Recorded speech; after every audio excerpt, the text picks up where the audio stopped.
Well, it was 1 week ago that we first brought you these images from France. It just really broke all of our hearts to see in Paris Notre-Dame up in flames. Yeah, that iconic spire collapsing. Just a few feet from where it fell is the famous organ.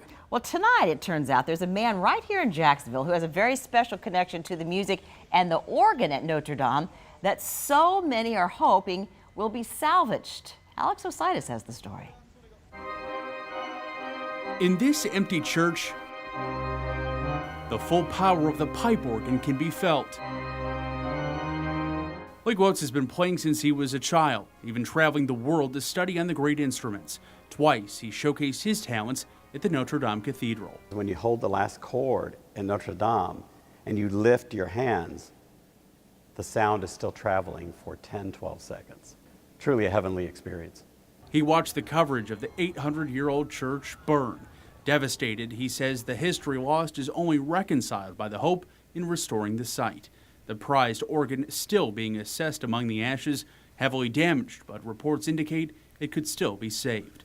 The Notre-Dame organ itself is priceless. It's where our art began, where our art thrived, where the best of organ music began. His sheet music well worn. They too have a story, traveling with him overseas, even to Notre Dame. The arrangement chosen, also one with deep ties to Parisian culture.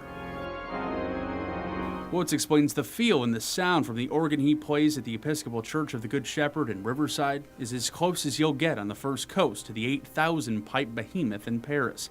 But he adds the history of Notre Dame is impossible to compete with. They have pipes from 1300s that they still have. This one has all of its history still in place and it was living into the 21st century, and now it's going to be cleaned up and hopefully reinstalled to let it live hopefully longer. Alex Ositis, First Coast News, on your side.